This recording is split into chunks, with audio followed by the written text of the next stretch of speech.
కలిగాక మరొక పర్యాయం ఈ ప్రాంతంలో నివసిస్తున్న మీ అందరికీ ఈ ఉదయకాలపు శుభాలు మహాదేవుడు మంచి దేవుడు అనే యేసుక్రీస్తు ప్రభు నామంలో తెలియజేస్తున్నాం. మరి క్రైస్తవ ప్రపంచంలో ప్రపంచవ్యాప్తంగా ఈ యొక్క 40 రోజులు అనగా ఫిబ్రవరి 18వ తారీఖు నుంచి ఏప్రిల్ 5వ తారీఖు వరకు ఉన్న ఈ యొక్క 40 రోజులు కూడా ఉపవాస ప్రార్థనతో మరి దేవుని సన్నిధిలో గడపడమే కాకుండా ఆయన యొక్క సిలువు మరణం ద్వారా మరి మానవులుగా మన అందరికీ కలిగిన మేలు మరి తెలియచేయాలనే ఉద్దేశంతో ఈ కార్యక్రమాన్ని ఇక్కడ ఏర్పాటు చేయడం జరిగింది. ఇది 25వ రోజు. దయతో మీరు ఎక్కడ ఉన్నప్పటికీ ఈ మాటలు వినాలని మిమ్మల్ని కోరుతా ఉన్నాం. కారణం ఏంటంటే దేవుడు చేసే ప్రతి అంశం కూడా ప్రజలందరికీ సంబంధించింది.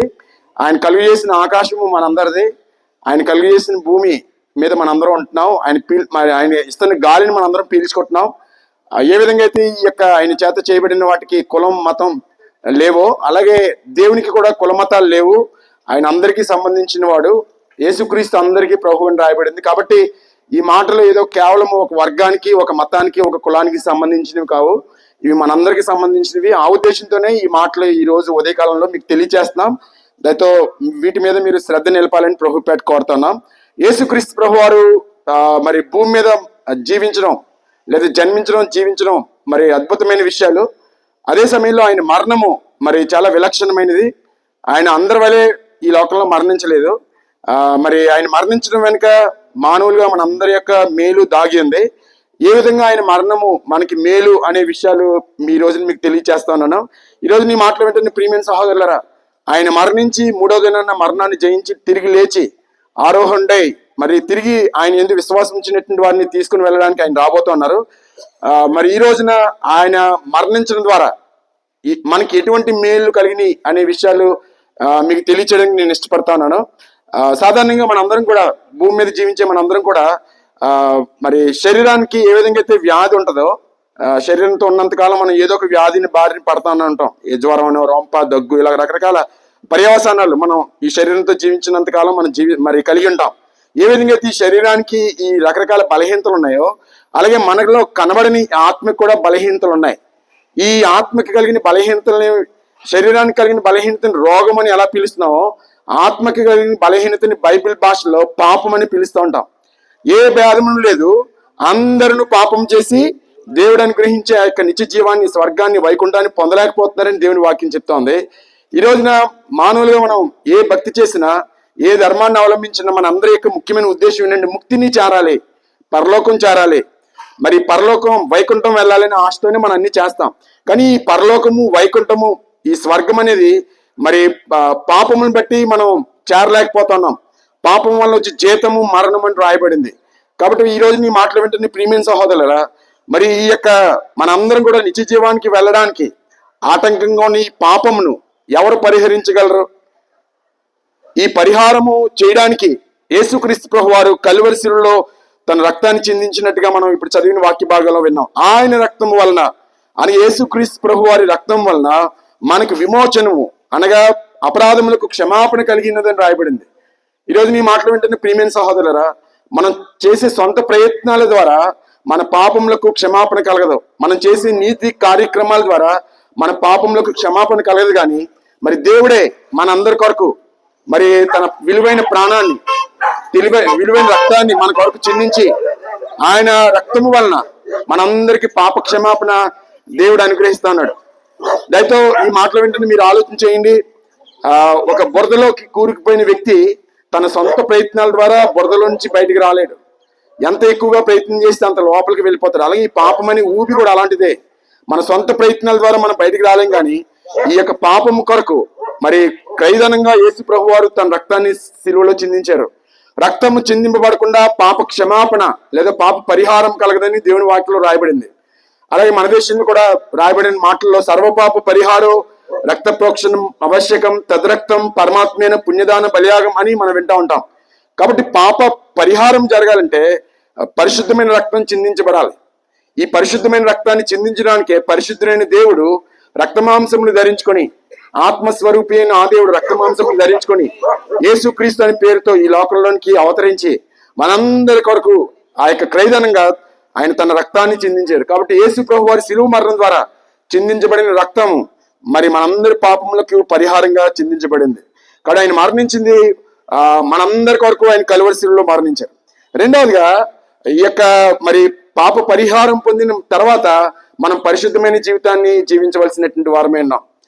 ఉదాహరణకి ఒక వ్యాధి చేత పీడించబడుతున్న ఒక వ్యక్తి డాక్టర్ గారి దగ్గరికి వెళ్ళిన తర్వాత డాక్టర్ గారు ముందు చేసే పని ఏంటంటే ఆ వ్యాధి నుండి బయటపడడం అని చెప్తారు ఆయన. ఆ వ్యాధి నుంచి బాగుపడడం ఒక ఎత్తు అయితే బాగుపడిన తర్వాత ఆరోగ్యంగా జీవించడం మరొక ఎత్తు. అలాగే పాపం నుండి విడిపింపబడిన మనం పరిశుద్ధంగా జీవించాలి. కానీ విషయం ఏంటంటే మానవులుగా పరిశుద్ధంగా జీవించడం మన వల్ల కాదు. ఏమంటే అరిషత్ వర్గాలు కామ క్రోధ లోభ మోహ మదమత్సరాలతో మానవులుగా మనం పీడించబడతా ఉన్నాం. పాపం యొక్క పర్యవసానాల చేత పీడించబడతా ఉన్నాం.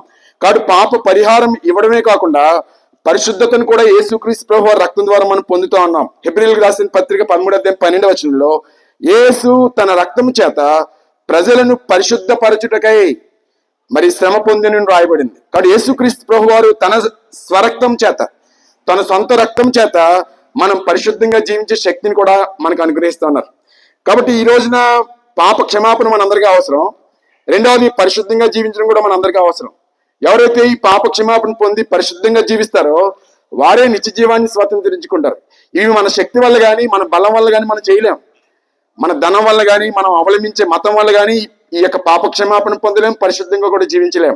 కాబట్టి మతాలకి అతీతంగా యేసుక్రీస్తు ప్రభు వారు మానవులందరి కొరకు పరిహారం చేయడానికి, పరిశుద్ధంగా జీవించడానికి అవసరమైన శక్తిని ఇవ్వడానికి యేసు ప్రభు వారి కలువరి శిలువలో మరణించారు. ఆయన చిందించిన రక్తం ద్వారా మనకు పాపములకు పరిహారం కలిగింది. రెండవదిగా మనం పరిశుద్ధంగా జీవించే మరి అవకాశం దొరికింది. కాబట్టి ఈ రోజు నీ మాటలు ఏంటంటే ప్రియమైన సహోదరులారా, మనలో ఎంతమంది మరి పాపం నుండి క్షమింపబడి పరిశుద్ధంగా జీవించే స్థితిలో ఉన్నాం ఆలోచన చేయండి. మన దేశంలో రాయబడిన ఒక మాట ఏంటంటే, ఒక భక్తుడు చేసిన ప్రార్థన, పాపోహం పాపాత్మ పాప సంభవ మరి త్రాహిమాం శరణాగత వసలు అనే ఒక మంచి ప్రార్థన అని చేశాడు.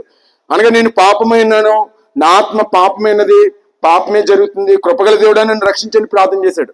నేను పరిశుద్ధంగా జీవించలేకపోతున్నానని తన ఆవేదన వ్యక్తం చేశాడు. కాబట్టి వీటికి సమాధానంగా యేసు ప్రభు వారి కలువరి శిలువలో తన రక్తాన్ని చిందించి మన పాపములకు పరిహారంతో పాటుగా పరిశుద్ధంగా జీవించే కృపను కూడా ఈ రక్తం ద్వారానే మనం కలిగి ఉన్నాం. కాబట్టి యేసు రక్తము ప్రతి పాపము నుండి మనల్ని కడిగి పవిత్రులుగా చేయడం రాయబడింది. మూడవదిగా మరి పాప పరిహారం పొందిన తర్వాత పరిశుద్ధంగా జీవిస్తున్న మనం మరి పరలోక రాజ్యాన్ని స్వతంత్రించుకోవాలి. ఈ పరలోక రాజ్యంలో స్వతంత్రించుకునే శక్తి కూడా యేసుక్రీస్తు ప్రభు వారి రక్తం ద్వారా మనకు అనుగ్రహించబడింది. హెబ్రీయులకు రాసిన పత్రిక 10:19 ఆయన రక్తము వలన పరిశుద్ధ స్థలం నందు ప్రవేశించుటకు మనకు ధైర్యం కలిగినది. ఈ రోజున పరలోక రాజ్యంలోనికి ప్రవేశించాలంటే ఆ ధైర్యాన్ని యేసుక్రీస్తు ప్రభు వారి రక్తం ద్వారా మనం పొందుకున్నాం. ఆ యొక్క పరిశుద్ధ పట్టణంలోనికి పరిశుద్ధిలో ప్రవేశింపగలరు. మనం కొత్తగా కట్టుకున్న ఇంట్లోనికి మురికి బట్టలతో ప్రవేశించాం. గృహ ప్రవేశం అని చెప్పి ఆ గృహ ప్రవేశం చేసుకునే వాళ్ళందరూ కూడా కొత్త బట్టలు వేసుకుంటారు. ఇంటిల్లపాది కూడా మరి నీట్గా స్నానం చేసి కొత్త బట్టలు ధరించి ఆ ఇంట్లోకి ప్రవేశిస్తారు. మనం కట్టుకున్న ఇంట్లోనికే మనం మన యొక్క శరీరాన్ని శుభ్రం చేసుకుంటుంటే మరి దేవుని చేత కట్టుబడిన పరలోకంలోనికి ప్రవేశించడానికి మన ఆత్మ శుద్ధి చేయబడాలి కదా. ఆలోచన చేయండి. ఆత్మశుద్ధి మరి యేసుక్రీస్తు ప్రభు వారి రక్తం ద్వారానే సాధ్యం. ఆయన మనందరినీ మరి శుద్ధి చేసి ఆయన తన రాజ్యంలో చేర్చుకోవడానికి ఆయన ఇష్టపడుతున్నాడు. యోహాను సువార్త 14:6 యేసు చెప్పిన నేనే మార్గమును సత్యమును జీవం, నా ద్వారానే తప్ప ఎవరినో పరలోక రాజ్యంలోనికి తండ్రి వద్దకు రారని ప్రభు సెలవిచ్చారు. కాబట్టి ఆయన చేతగాక శక్తి లేక తప్పించుకోలేక ఆయన శిలువ మీద మరణించలేదు. కానీ నన్ను నీ యొక్క నా యొక్క పాపములను క్షమించడానికి, నన్ను పరిశుద్ధంగా జీవింపచేయడానికి, నీకు నాకు పరలోకాన్ని ఇవ్వడానికి ఆయన తాను ఒక యాగంగా మన కొరకు సమర్పించుకున్నారు. అందుకొరకు ఆయన చెప్పిన మాటలు ఏంటంటే, యేసుక్రీస్తు ప్రభు వారు భూమి మీద ఉన్నప్పుడు చెప్పిన మాటలు, మనిషి కుమారుడు అనగా యేసు ప్రభు వారు పరిచారం చేయించుకుంటకు రాలేదు కానీ పరిచారం చేయుటకును అనేకులకు ప్రతిగా విమోచన క్రయంగా తన ప్రాణం పెట్టడానికి ఈ లోకానికి వచ్చారని రాయబడింది. కాబట్టి యేసుక్రీస్తు ప్రభు వారి శిలువ మరణం ద్వారా మానవులుగా మనకి పాప క్షమాపణ కలిగింది. మానవులుగా మనం పరిశుద్ధంగా జీవించే అవకాశం దొరికింది. మానవులుగా మనకి పరలోక రాజ్యానికి వెళ్ళే మరి ధైర్యం కలిగింది. కాబట్టి ఇన్ని గొప్ప కార్యాలు శిలువ ద్వారా మానవులకి చేయబడ్డాయి. అందుకొరకు ఈ వార్త మనందరికీ సంబంధించిన వార్త. అందుకొరకు దేవుని వాక్యం చెప్తా ఉంది, ఈయన లోకరక్షకుడు. మరి ఒక భాషకి లేదా ఒక దేశానికి ఒక మతానికి కాదు, లోకరక్షకుడు. ఈయన నిజంగా లోకరక్షకుడు అని రాయబడింది.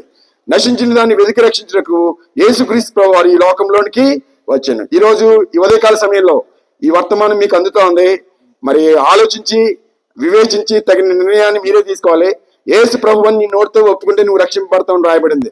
మనలో ఏ ఒక్కరు కూడా పరిశుద్ధులుగా మనందరం కూడా జన్మ కర్మ పాపం చేత పీడించబడతా ఉన్నాం. ఈ పాపం వల్లనే మనం పరిశుద్ధంగా ఉండలేకపోతున్నాం. ఈ పాపం వల్లనే మనం పరలోకానికి వెళ్ళలేకపోతున్నాం. కాబట్టి ఈ యొక్క కారణమైన ఈ పాపాన్ని సమూలంగా తీసివేయడానికి యేసు ప్రభు వారు శిలువ రక్తాన్ని చిందించారు.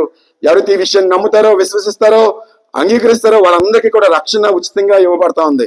అందుకొరకే యోహాను సువార్త 1:12 తను అందరూ అంగీకరించిన వారందరికీ, అనగా ఆయన నామమునందు విశ్వాసం ఉంచిన వారికి దేవుని పిల్లలకు ఆయన అధికారం అనుగ్రహించడం రాయబడింది.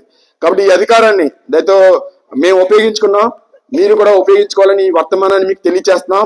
మరింత సమాచారం కొరకు కొన్ని చిన్ని పుస్తకాలు, దేవుని వాక్యంతో కొన్ని పుస్తకాలు మీ మధ్యకి తీసుకొచ్చాం. వాటిని ఉచితంగానే అందిస్తా ఉన్నాం. దయతో వాటిని స్వీకరించి చదవండి. అలాగే మరింత సమాచారం కొరకు ప్రపంచంలో ఎక్కువ భాషల్లో తర్జుమా చేయబడి, సుమారు 3000 భాషలను తర్జుమా చేయబడి, మరి ప్రతిరోజు కోట్లాది మంది చేత చదవబడుతున్న ఏకైక గ్రంథం పరిశుద్ధ గ్రంథం. మత గ్రంథం కాదు ఇది. మానవులుగా మనం ఈ లోకం నుండి పరలోకానికి ఎలా వెళ్ళాలో తెలియజేసే గ్రంథం. ఒక మంచి మనిషిగా మనం ఎలా ఉండాలో తెలియజేసే గ్రంథం. ఈ గ్రంథాన్ని మీరు సంపాదించి చదవాలని మిమ్మల్ని కోరుతున్నాం. అలాగే మరింత సమాచారం కొరకు స్థానికంగా ఇక్కడ ఉన్న మరి మందిరానికి మిమ్మల్ని ఆహ్వానిస్తున్నాం. ఒకవేళ మీరు వేరే వేరే ప్రాంతాలకు చెందిన వారైతే మీరు వెళ్ళిన తర్వాత మీ ప్రాంతాల్లో దేవుని సన్నిధికి వెళ్ళి దేవుని యొక్క రాజ్యాన్ని గురించి తెలుసుకోవాలని కోరుతున్నాం. అలాగే ఈ సువార్త మరి జే రామారపేట నుండిగొప్పల వారి వీధిలో ఉన్న హౌస్ ఆఫ్ జీసస్ యేసు మందిరం తరపున మీకు ప్రకటన చేస్తున్నాం. ఒకవేళ మీరు ఆ ప్రాంతాలకు చెందిన వారు ఎవరైనా ఇక్కడ ఉన్నట్లయితే అక్కడ మందిరానికి మీరు రావచ్చు. దేవుడు మిమ్మల్ని, మీ కుటుంబాన్ని నిండుగా మెండుగా దీవించి ఆశీర్వదించును గాక.